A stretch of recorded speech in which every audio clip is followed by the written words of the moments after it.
Welcome to the Jericho Force Podcast, where we learn how to integrate faith into the work that we do. Don't conform to the world's way of doing business. Transform by doing business God's way. Here's our host, my husband, author, speaker, teacher, encourager, and stewardship coach, Jason Davis. Hey, what's going on, everybody? My name is Jason Davis, aka Mr. Fortify, and welcome to another episode of the Jericho Force Podcast. Here on the Jericho Force Podcast, we are passionate and so excited to have this conversation about how we integrate faith into the work that we do. I got to tell you, ladies and gentlemen, I get excited about every episode, but this one I'm especially excited about today just because of being a finance nerd, and it's cool when you get to meet people that are passionate about the same topics. Before I bring our guests on, let me introduce her to you. Rachel Cruze is a two-time #1 national best-selling author, financial expert, and host of the Rachel Cruze Show. Since 2010, Rachel has served at Ramsey Solutions, where she teaches people how to avoid debt, budget, and win with money at any stage in life. She is an energetic and thought-provoking speaker and has been speaking to audiences as large as 10,000 since the age of 15 when she began making appearances with her father, Dave Ramsey. She has appeared on Good Morning America, The Today Show, Live with Kelly and Ryan, CNN Tonight, Fox and Friends, and The Rachael Ray Show, and has been featured in Woman's Day, Success Magazine, and Real Simple. Rachel believes it is possible for anyone to turn around their finances, win with money, and build a life they love. Ladies and gentlemen, welcome to the Jericho Force Podcast, Rachel Cruze. Jason, thanks for having me. I so appreciate it. Absolutely, Rachel. I'm really excited to have this conversation. You know, obviously a lot of people know the impact that your dad has made, but I got to tell you, Rachel, I don't know. I think you're sneaking up on him. Don't tell him I said that, but I don't know. I think you're sneaking up on him now. He might get a little worried. Coming in from behind, the sneak attack, you know. Indeed. He doesn't see me coming. No, I'm just kidding. Well, Rachel, one of the cool things, the way that Ramsey serves its audiences is that you all have Ramsey personalities. You're a Ramsey personality. Tell the listeners, what is that? What does it look like on a day-to-day being a Ramsey personality, and how you get to serve your audience? Yeah, so this conversation happened almost a decade ago when really Dad, Dave, was like, okay, I'm not going to survive this world. One day I will move on. And so what does that look like to something that's been built like Ramsey Solutions? Because it has helped so many people. And that's why, he started doing what he does today, is to help people. And he was like, I would hate for all this just to be gone when I'm gone. And so the conversation started happening of, how do you transition a brand that really is a person? It was Dave Ramsey. That's like what people think of. And so what does that look like to transition that message and that brand on? And so transitioning one to many is kind of what was decided was the best course of action versus a one-to-one handoff. And so thus became the Ramsey personalities, where we all have messages, some of us in the money space, some of us are in the mental health, capacity, career, leadership. And so, we're really kind of just tackling this toxic culture that's out there by bringing common sense and truth and hope to all these areas of life. So that's kind of how the Ramsey personalities began. And yeah, our day-to-day looks very different, but it consists of any amount of, meetings with our teams. We do a lot of our own content and brainstorming content for the shows and podcasts, and interviews and social media. And then, whether it's meetings or we're actually doing interviews, like I'm doing with you right now, Jason, and we get to hang out and talk with people and be on their platforms. We all have our own podcasts as well. So we'll, be shooting those every day. We host the Ramsey Show as well. So two of us will be doing that every single day, 5 days a week, and it's 3 hours long. So that's a chunk in the afternoon that if you're up to bat, which I am today, that takes basically your afternoon. And then we also travel and we put on live events here at Ramsey Solutions. So we just got back yesterday from San Antonio. And so we'll do about 5 cities a season in the spring and then 5 in the fall.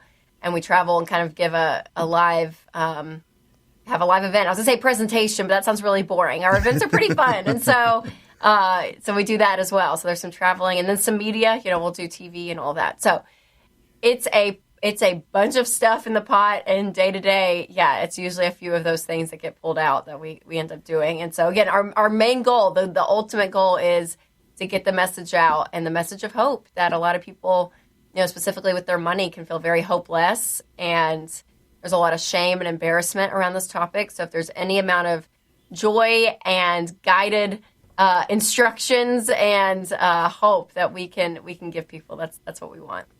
Wow, Rachel, that's really cool when people get to work in their passion and help people along the way. Rachel, as I've been listening to you for a few years, there's a few topics that you're passionate about in the money space, but one thing I've heard you mention a lot is this whole comparison thing, and you talk about comparison versus contentment. So can you just give some insights there on, you mentioned the toxic culture earlier, but it's all this money pressure and everybody's trying to keep up with the Joneses. So just talk about that balancing act that can occur with comparison and contentment. Yes. Oh, it's so hard. And this is something that I struggle with personally. So that's probably why I talk about it a lot. Is I'm like, I get it.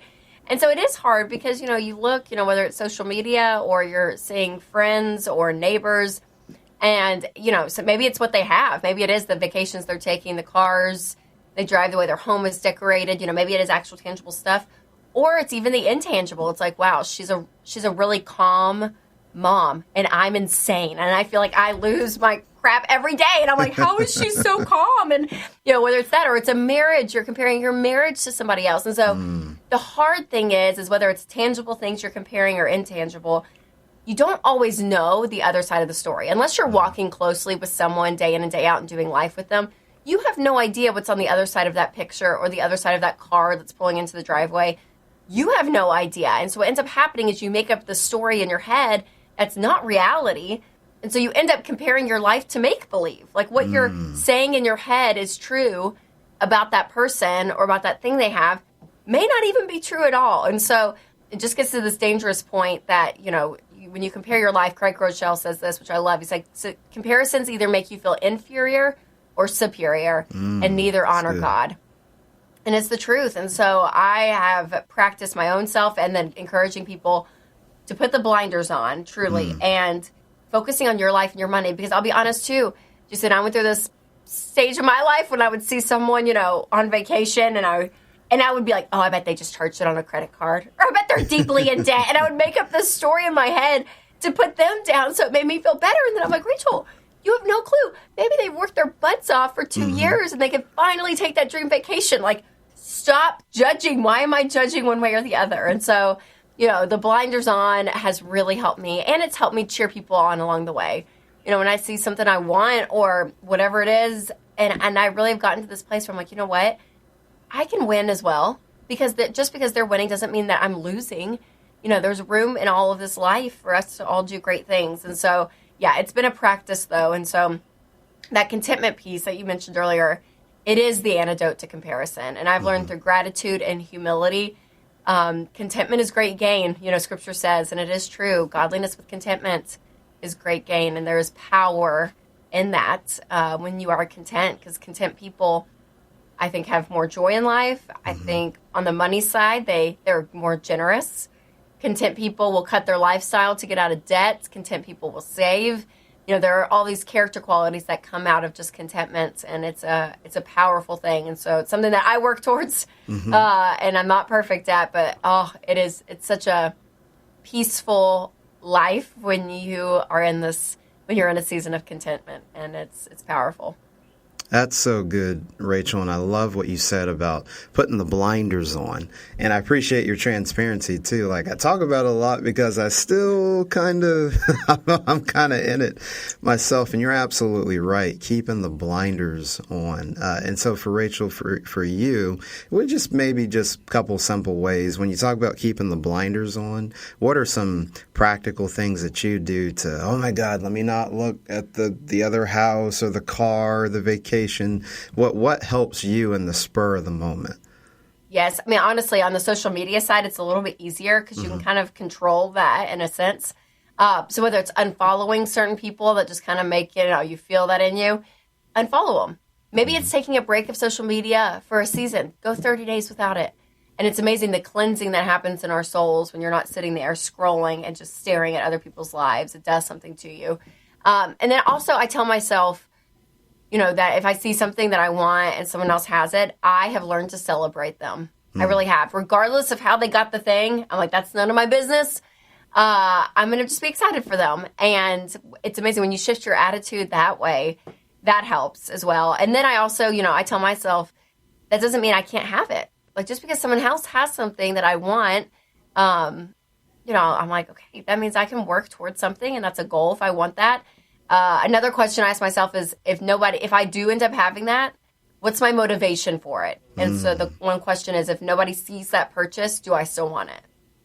Is there an insecurity in me that I'm trying to fill of getting that affirmation or whatever it may be? And so I kind of, I filter through a lot of those thoughts when I feel it inside of me. But honestly, I'll be, for me recently, it's been more the intangibles for me of like, even today, my daughter had career day. I'm like, who has career day at 5? I don't know. And I forgot about it. I was like, I have to be in the office at 8. And so like, I forgot, and I'm sitting there and a mom was texting our group. So I had a moment, I really did this morning where I was like, I feel like I'm failing as a mom. I'm dropping all these balls in the mom zone of my life. My work zone is in. Marriage is really good right now. I'm like, we have our zones. And the thing that always I feel like I don't have a grip on is the thing I compare. And so, and that says more about me than other people. And so I'm very aware of that. And so sometimes it is vacations. When I haven't taken a vacation in, 9 months, I'm like itching for it. Then I start comparing vacations, whatever it does. So for me, it more comes out of where I'm feeling insecure at the moment. And so naming that is helpful too. Oh, that's good. That's really good. Folks, you didn't know you're going to get a little bit of counseling and therapy in there today. Rachel, you just reminded me of something. I know you've heard versions of this before about how no is a whole sentence. Well, you just reminded me on social media, unfollow is a whole action. So good. Yes, absolutely. Absolutely. It's so powerful because, we get to decide it. And I'm like, well, if I've decided to follow them and it's more of that, it's not against them. And that's the other thing is I think we paint people as evil or something of like, they're doing terrible stuff. And so, they're showing all their stuff, how terrible of them. I'm like, no. It's not about them. It's about me. And so unfollowing them has nothing to do with them. It has everything to do with me. So putting that back. And, I'll say this too. It gives you a level of control over what you can control. And we talk about that a lot, even right now in the economy and with our money, with inflation and the Fed raising the rate. And it's like we feel so out of control in areas of our lives. And so there is a power, I think, inside of us to be able to say, okay, I have so much that I can control. And what I can control, I'm going to steward it as best as I can. And so, again, if that means unfollowing someone, you have the ability to, which is great. I would celebrate that. Absolutely.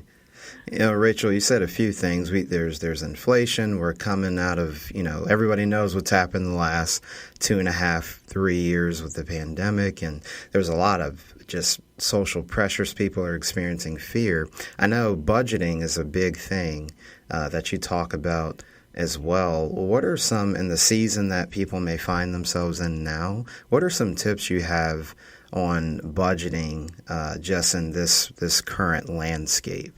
Yes. So with budgeting now, because what's hard is, if you were living paycheck to paycheck 2 years ago, you probably are really living paycheck to paycheck right now by just necessities of just like what we have to have with food and gas and everything. And so now more than ever, I think that whole conversation on needs versus wants is crucial. And what's hard is we've just adapted in our world today of, thinking that our wants really are our needs. All of our subscriptions that we have, to food delivery, the conveniences we pay for, things that we have that we just think, no, I have to have this. It's part of my rhythm. No, you don't. You don't have to have it. And so having that conversation with yourself is really important because when you start to extrapolate the wants that have felt like needs, so I will acknowledge that it feels like a need, but you really do push it and you say, okay, what really is a need versus a want? And there ends up being margin in your budget just through that one conversation. And so cutting for a season, because I don't think we're going to have this inflation forever and ever, amen. I think it'll take probably another year or two to continue to kind of work out the kinks. But, I think we'll go back, and I think it's okay. But looking for now, okay, in order to not allow anxiety and stress to rule my life, I would rather not have Hulu and Netflix, right? Like, it's like these decisions you have to make. So that's big to get margin, cutting stuff where you can. And then also right now, wages are up. There are more side hustles to be had than ever before. And some, you have to leave your house. You have the internet. And so you're able to do things online to make money. And so if there's any way to bring in extra income during this time, is when I would. And we see a lot of people are changing jobs because they can make more somewhere else. If there's a big that's a life change. That's a big change to change a job. But we're looking to see, okay, here's what I have to live off of.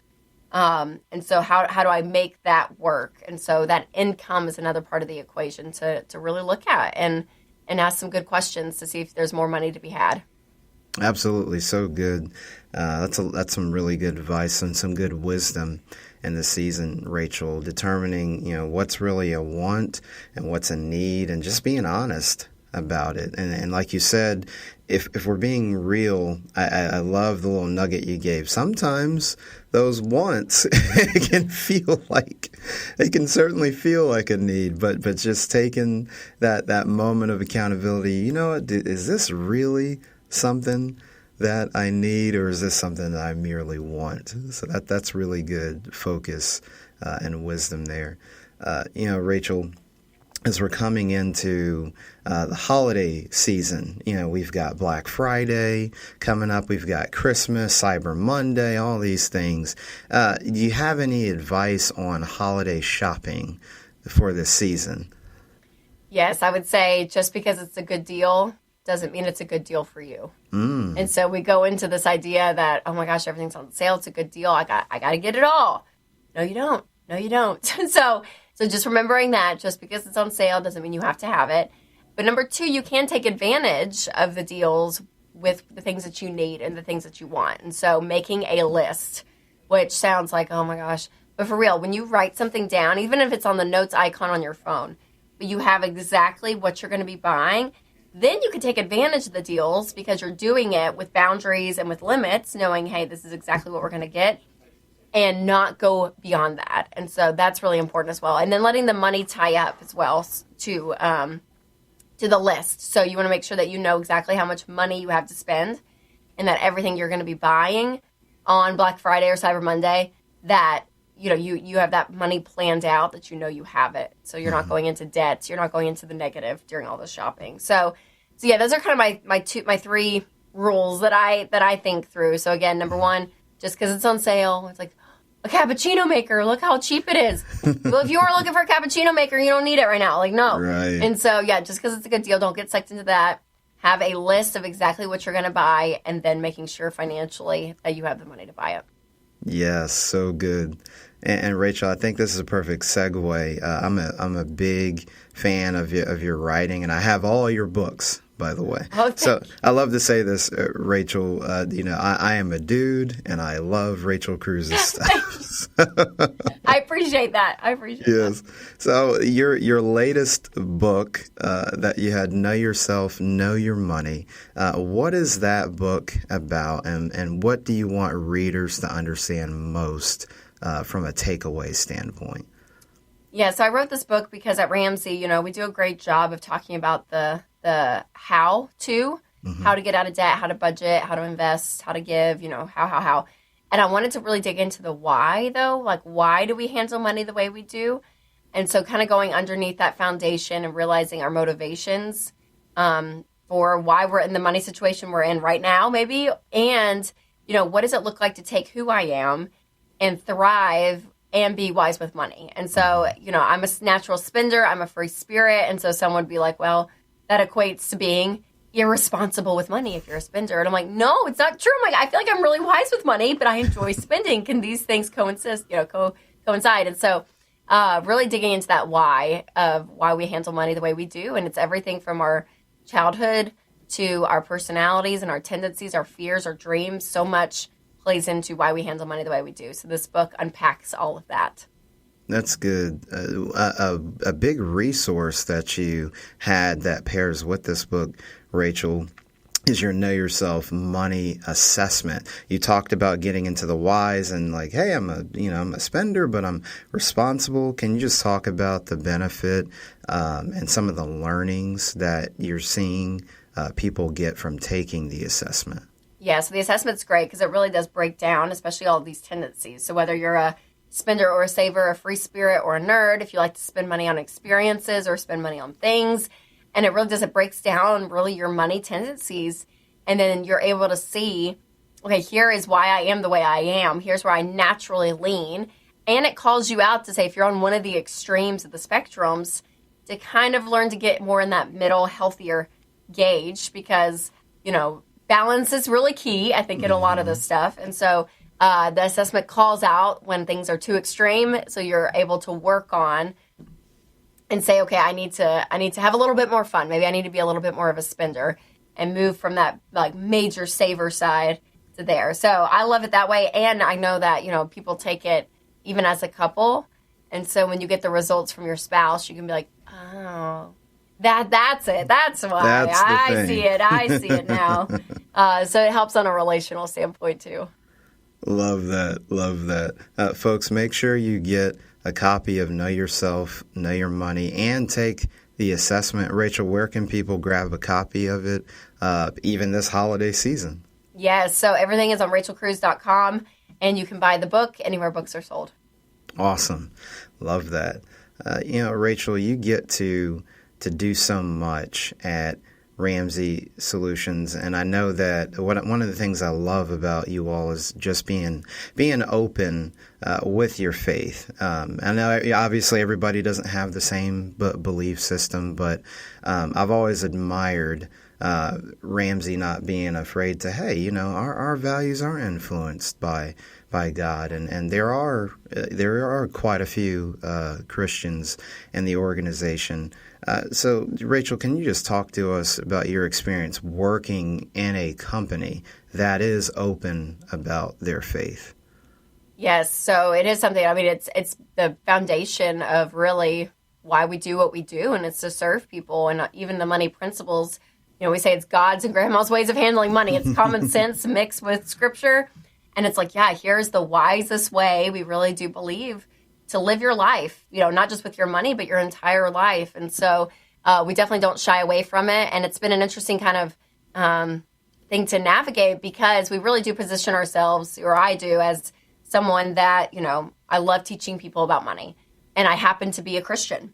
I'm not a Christian money expert. And so even me shifting that has allowed doors to open and to go into these secular spaces that I think, if I was just deemed as a Christian financial expert, I probably wouldn't be able to be in some of the arenas that I'm in now. And because of that, I love it, because I just think it's a testimony to be able to say, yeah, I get to, be a part of the world, but not influenced of the world, if that makes sense. And so I love being able to go into places that there aren't believers and, whether it's sharing my faith very boldly or it's just saying, hey, here's a way to live your life. I'm secretly capturing you in the money space, but I hopefully will be able to show you a deeper way to live anyways, because, I think there's so much truth and so much hope in it. And so it is great to be surrounded by people that have the same value system and believe the same thing, because it allows us to be on a crusade together. And so it's powerful. And I feel very, very blessed to be in not just this environment, but be able to do what I do and spread some hope along the way. That's huge, Rachel. Keep sprinkling that salt. Keep sprinkling that salt. Rachel, when you think about your own personal relationship with Christ, what was a big turning point for you where it wasn't just about going to church and reading the Bible, but like, wow, like I have a relationship with God? What were one? I'm sure you've had several, but what was one that really stuck out for you in your lifetime? Yeah, I mean, I feel like back on my faith walk, I'm like, you can look and see these pillars, of these markers of your story. And I think, it's a journey. And so that's the beautiful thing, is that onion kind of gets peeled back more and more and more. Yeah, I mean, I would say the more recent one was probably about 2 years ago. I went through this year-long program called Battle for Your Heart, and it's fabulous. But it really does kind of peel back that onion. That with some therapy as well, which helps too. But being able to truly rest in the grace of God. And I think I have a natural work bent to myself. I'm kind of a little bit more of I'm an Enneagram 3, so a little bit more of that performer. I love being efficient and doing things. And so my personality can tend to lean on that when it comes to my spiritual walk. And so stripping all of that away and kind of getting to this place of like, regardless of what I do, he loves me the same, regardless. And it takes shame off for me. It takes this like working. So I've been in the season of just resting in what I really kind of feel like I've tapped into what grace means. It's not grace and just grace. Just grace. And what is that even mean? You know what I mean? And I'm like, So I feel like even recently I've had a pillar in my walk where I'm like, okay, I feel like I'm experiencing something even different than I've had in my whole walk. And so yeah, he's so great in that way. I feel like he just kind of shows you glimpses of what you need in that time. And so yeah, there's been a lot of pillars around my story with faith. And I'd say that would be my most recent one. Love it. Probably been the last 2 years. Yeah. Appreciate your transparency too, Rachel. Just grace. Listen, that'll preach for the people in the back of the room as well, not just the front, but the people in the back. Amen. Yeah, Rachel, I would be remiss if I didn't ask you. You talked about God and grandma's ways of handling money. Take us through. I mean, your dad popularized these years ago, and people are still having financial breakthrough and meeting their goals. Take us through those legendary 7 baby steps. Yeah, so the 7 baby steps really are, it's the guided plan to help you get control of your money. So the first one is a $1,000 starter emergency fund. And then you move on to baby step 2, paying off all of your debt by listing out all of your debts, smallest to largest, regardless of the interest rate. Pay minimum payments on everything. Pay off the smallest debt first. And once you're completely debt-free, you move on to baby step 3, where you bump up that starter emergency fund to 3 to 6 months of expenses. And then once you do that, then you do baby steps 4, 5, and 6 together. So you'll fund 15% of your income into retirement. You'll fund kids' college, and any extra money you have, you throw it at the house to pay it off early. And then once you pay off your home, keep funding retirement, keep investing, and you move on to baby step 7, which is build wealth and be extremely generous. So that's a lot in that nutshell. But yeah, that's the plan that we've been teaching for over 3 decades, and it's helped millions of people really find this way that money doesn't have to control you. You can control it and be free from it. So it's powerful. I love it. Love it. Rachel, it's a mic drop every time with the baby steps. And folks, you can actually, Rachel, tell us, I know with some rebranding you all did, so as part of Financial Peace University, but Ramsey Plus, you can actually see Rachel breaking down those lessons in more detail. So Rachel, where can people find out about Ramsey Plus and start learning about those baby steps? Yeah, so if you go to RamseySolutions.com, you can sign up for Financial Peace University there. Also, Every Dollar, which is our budgeting app, you can sign up for that. And so, yeah, those together, you can do a subscription model, which is Ramsey Plus, or you can do them individually. But yeah, get into that class. It's 9 lessons, and it really does. It walks you through all that I just said in about 30 seconds in detail, and really walks with you. And so Financial Peace University, man, that's where it's at. So good. Yes, and shout out to Every Dollar. I've been using Every Dollar for years, Rachel. It's such an awesome tool. Seeing from where it started and where it's grown. I was one of the early users and loved that budgeting tool. It's been so helpful. It is. I'm so glad. So, Rachel, as we get ready to close out, as we're in the 4th quarter of 2022, what are you excited about going into 2023? Oh, gosh. Yeah, I think I'm excited to see a little bit of the change in just like the environment we're in. I think we're going to start to see some shifts happen in a good way economically, where I think we may get a little bit of like relief and people, I think, are experiencing a lot of new things in life. So whether it's new jobs, there's a lot of newness, it feels like. And so helping guide people to maybe do something new with their money, I'm excited about, which means hopefully getting them really on board and have that freedom. So there's that. There's a few projects I'm working on. I'm doing Smart Money Happy Hour, a new podcast with George Camel, one of our other Ramsey personalities. So we're doing more episodes as we speak to launch into the new year. So there's some fun things happening. It sounds like it's going to be a fun year coming up for you, Rachel. I think it will be, yes. Well, Rachel, how can listeners, you've dropped so much wisdom. I'm sure you've got people all jazzed up and excited about money and many other topics. How can listeners best connect with you? Yes, you can listen to my podcast, The Rachel Cruze Show. It's on YouTube as well. I'm on social media. You can find me there or go to rachelcruze.com, and everything you need is there. All right. Ladies and gentlemen, Rachel Cruze. Rachel, I just wanted to thank you for stopping by the Jericho Force Podcast. I've thoroughly enjoyed this conversation, and it was a lot of fun. Oh, well, thank you. Thanks for having me on. I really appreciate it. Absolutely. Well, folks, you know how we leave things. Don't conform to the world's way of doing business. Transform by doing business God's way. We'll see you next time on the Jericho Force Podcast.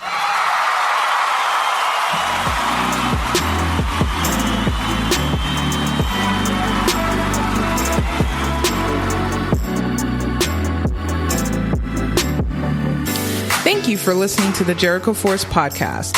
You can catch us live on Wednesdays at 8:30 p.m. Eastern Time and on demand. Check out jerichoforce.com/podcast for more details. To learn how to live out your faith in the marketplace, grab a copy of Jason Davis's book, Fortify, Being Rooted in God's Plan for Work and Business, available on Amazon.